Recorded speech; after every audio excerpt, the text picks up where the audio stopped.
to nigga. I got so like, yo, I drank the whole bottle yesterday. Nigga, I was so lit last night when I got off stream. Nigga, I don't even know what I said on stream. Nigga, I drank this whole fucking bottle. Goddamn. Yo, I'm so drunk from last night that now I don't even need to drink. Like my hangover from last night is the regular drunk I need to be. You feel me? Here we go. Oh man. And maybe it's just me, but y'all let me know.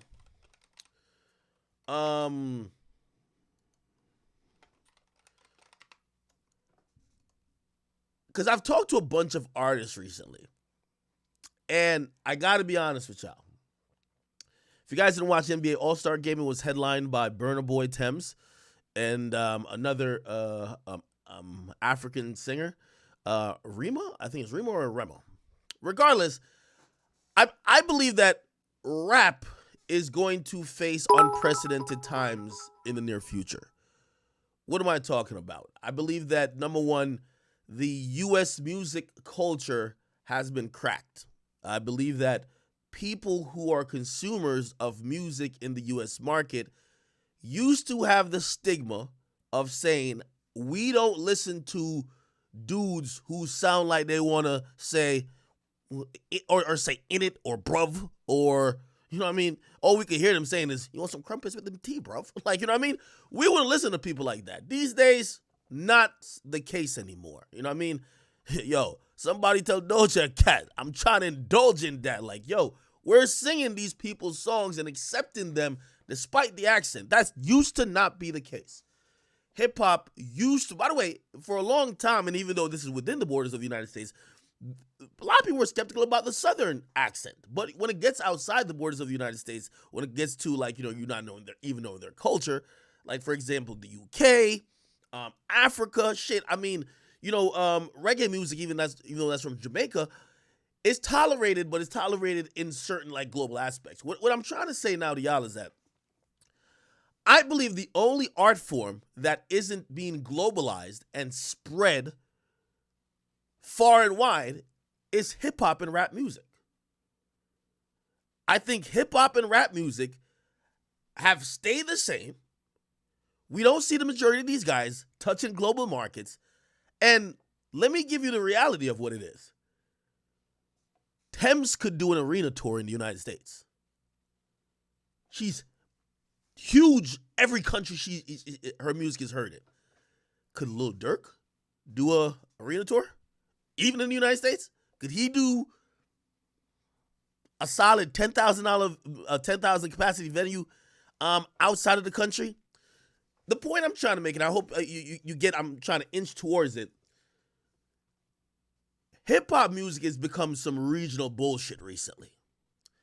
And I've learned and I've realized that the majority of music people are now gravitating towards, and it's because borders and just all these borders and regionality have dissipated because of streaming. So it's the reason why, I kid you not, I listen to more Afrobeat these days than hip hop. Why? And I'll give you another reason. It is about the quality of the music too. A lot of these guys are making timeless music. Now, granted, there's a lot of hip hop artists making timeless music, but we get to realize, man, hip hop is like, to me, the majority of hip hop is some shit you hear and it's hitting in the club for like a month and a half till the DJ has worn that record the fuck out, and then you're like, all right, where's the next hit? But it's not records that are connecting with the soul. If you get what I mean, like, you know, it's just music for the moment. And I do think that's hurting hip hop as a culture. Now, granted, you know, it's still, you know, hip hop music came out of the United States. The United States is pretty much the biggest consumers in the world when it comes to entertainment. And it will always be a prestigious or a huge thing. All I'm just saying is that I'm watching how Afrobeat is taking over hip hop. And when I mean hip hop, like hip hop audiences. Like a non-American artist like Burna Boy will come and now is doing bigger shows than any American artist could do. You see people like, and by the way, it's not only him. It's not like he's an enigma, right? Because I think When if we talk about, it's not only Afrobeat too. Look at Latin music. Look at Bad Bunny. Now you might say, okay, it's just Bad Bunny. So if people would use the Bad Bunny example to say, oh no, it's just Bad Bunny. If you look at people like Anuel, if you look at people like J Balvin, there's like a long list of them. All I'm just saying is that I hope hip hop takes note of what's going on. That with streaming becoming the popular thing, the markets that they should be trying to get their music to isn't just the hood. You get what I mean? Music is just boundaryless at this point. I was actually, I was having this conversation. So I interviewed this Jamaican artist, Protege. He's gonna be on my podcast, and we were talking about like even Afrobeats, and this helped drive the point home because since we're in a streaming era where all it takes to show up numbers and get something popular is people, it makes sense why Afrobeats is popping so much. Just look at the population. I didn't even know Nigeria had this many people. Nigeria population. Y'all knew Nigeria, which is a country in West Africa? It's right here. Well, y'all can read. It's right here, right? Did you know that Nigeria has 213 million people? Now, if you think about the U.S. population, I think we're at 400 right now, right? No, 331. So basically, Nigeria is 2/3 the U.S. population. Sometimes you get lost in the thought that because we're the USA, we just have all the people in the world except China. Like we got the most people over every other country except China. But you start to think about other demographics. They have 213. Is that a number? 213 million is enough people that if streaming exists there to support its own economy and its own ecosphere of artists, and I think that's what's happening. That's why I think they're getting boosted up because people are fucking with the Burna Boys, the Tems, and whoever else, and they become so big on a global market that the U.S. has no other choice but to accept it. I feel these days the U.S. used to be you have to come over here to earn your spot on a global landscape. These days the artists are only showing up here because they're so big in everywhere else in the world. So the U.S. just on proxy is just part of the world. I hope that made sense. Yeah, of course, WizKid as well.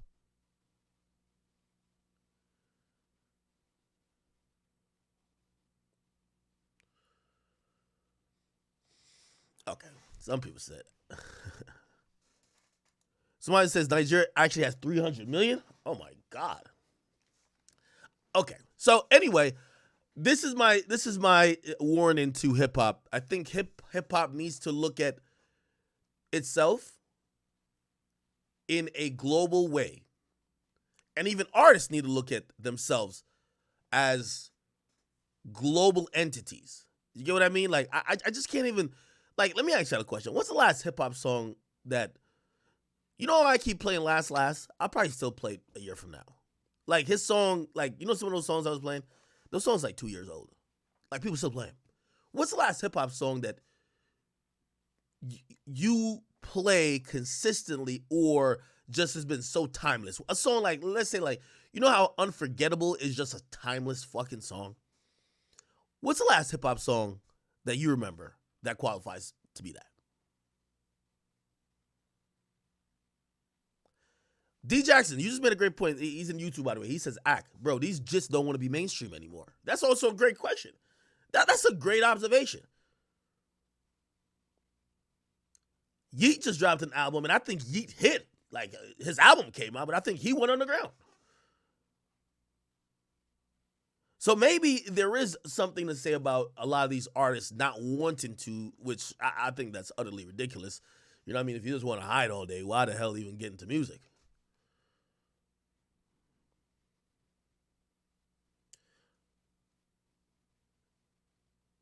All right says Back in Blood. Back in Blood ain't no damn timeless song. Man, what's wrong with y'all, man?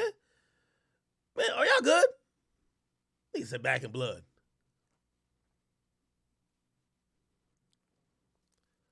I'll say God's Plan is one of those. Nigga said Back in Blood, man. Y'all niggas be trolls, man. Nigga gonna sit up here and say Back in Blood.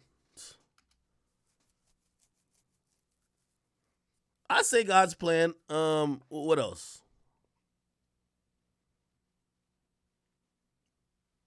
Somebody said Rich Flex.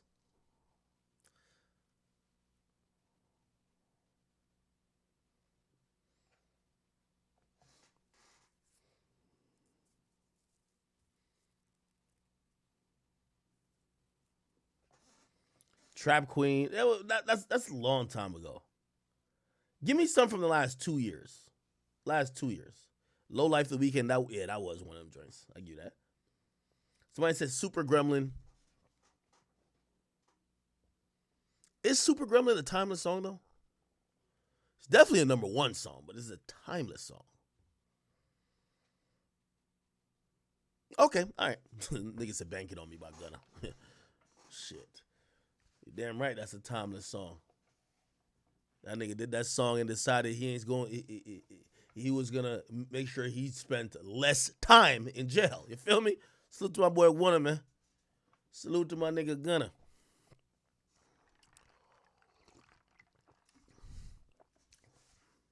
All right, it's all good. Anyway, I'll move on from that point. The whole thing about my point is we're watching Latin trap or whatever you want to call it, Latin music getting bigger and bigger. It's so big, Bad Bunny has to do stadiums.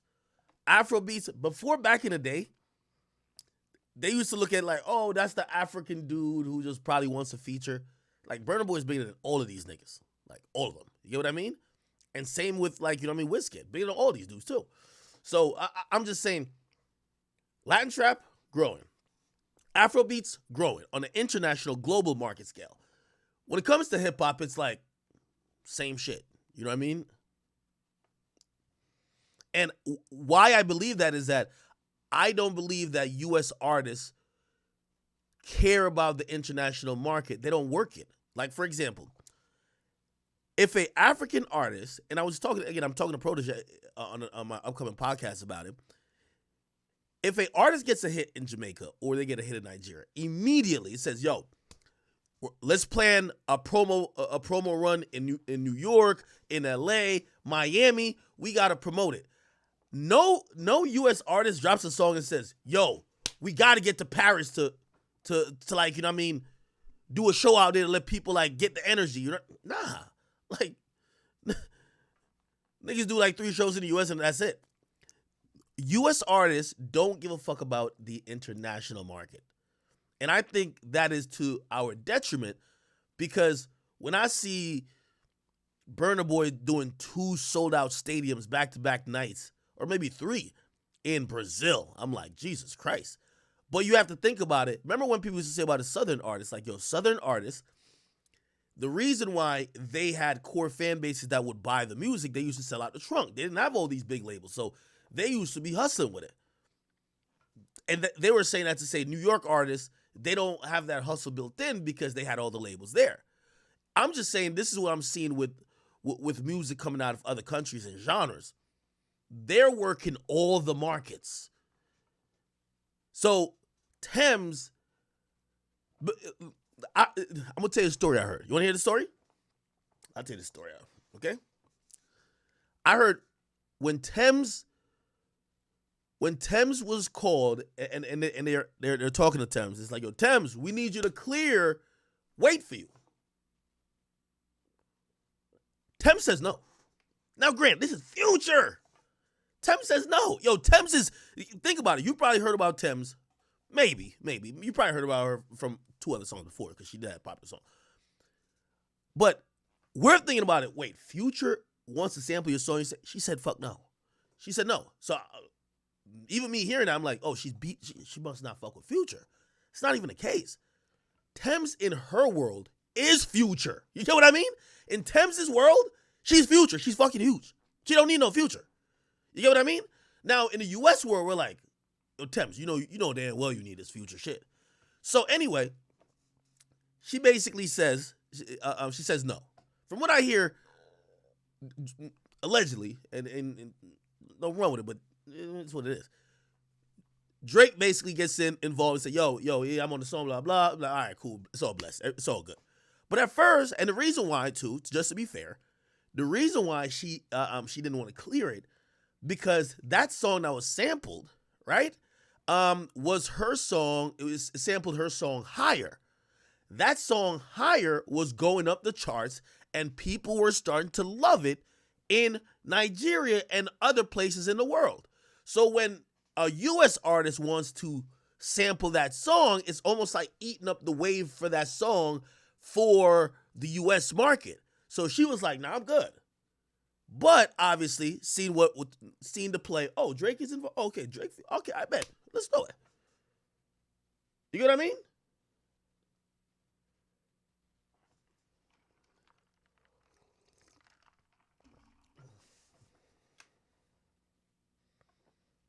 Somebody says Thames is not big yet. Stop it, bro. Thames is fucking huge.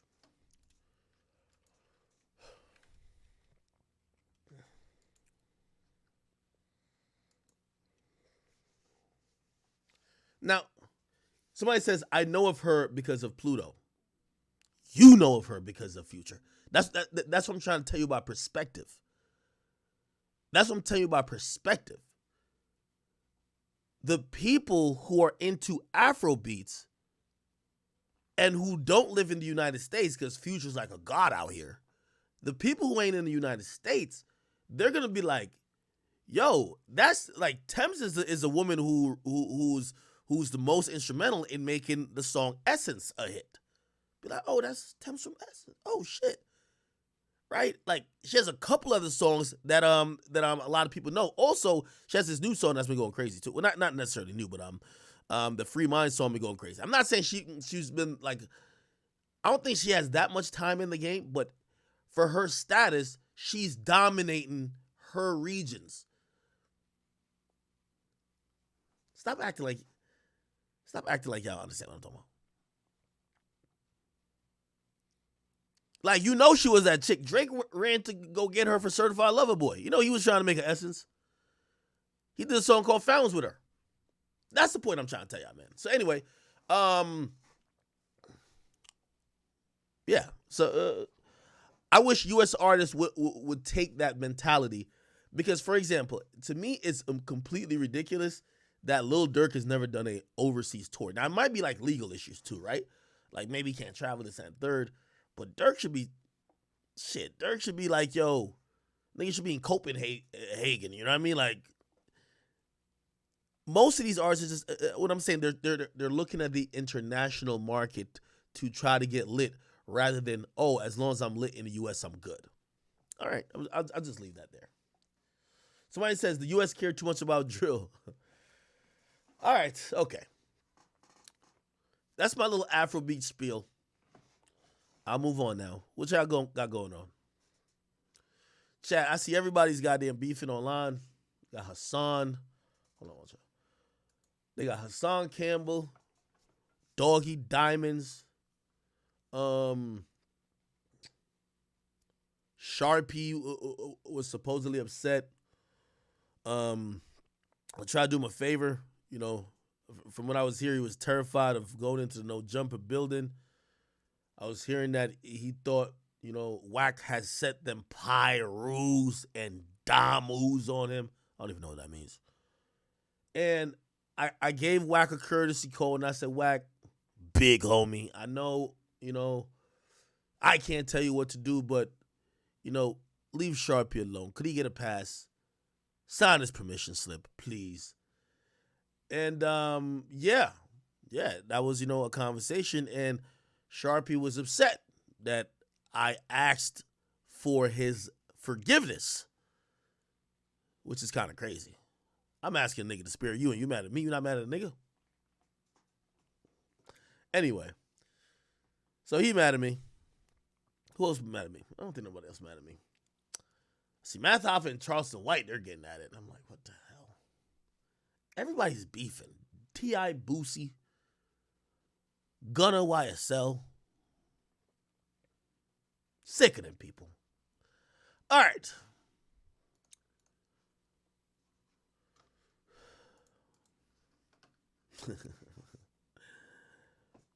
Somebody says, why B's mad at me? Why be mad at me?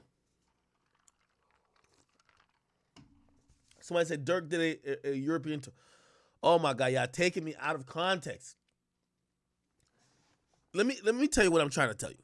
It's not just a tour. I'm not saying these guys can't go to those markets. When Davido drops a song, he comes to the US and stays here and promotes the shit because he knows he needs traction in this market. He needs it. He's not just here to collect bags and dip it. Yo, you got to come out here, do a bunch of press. You got to come mess with the artists. You got to almost ingratiate yourself with that country or scene because you need them. You need their support. You already got support back in your native land, but you need it over here too. That's what I'm talking about. We don't see U.S. artists do that because there's a trickle-down effect. Why go to Paris and go kick it with the artists or locals over there and do a bunch of interviews for them if people like it in America? The world used to dick ride America. So whatever America listened to or whatever movies America watched, everybody else will watch. It's like blogs, right? Like this is what the labels tell me. They're like, yo, Ack, listen. 3/4 of these niggas just copy your page. So as long as we get you to put this shit up, them niggas will put it up too. You know, that's how they used to think about. That's how they used to think about what do you call it again? Music in the U.S. As long as it's hot in the U.S., oh, it'll be hot everywhere else. Now I'm saying that's not the case. That's all I'm saying. So you're seeing artists having to focus on. If I was an artist now like Dirk, I'm going to the UK for like a month, go kicking it out there too. You get what I mean? Now, granted, I really don't. I don't know if he could really travel like that. But yeah. All right, let me move on. Somebody said there's mad Africans in America. There's no Americans in Africa. I hear your point. I'm trying to see how we figured it. All right, anyway. Okay, somebody says KK would have went crazy in Europe. All right, so apparently, did Nicki Minaj drop the song Dissing Meg? Yo, so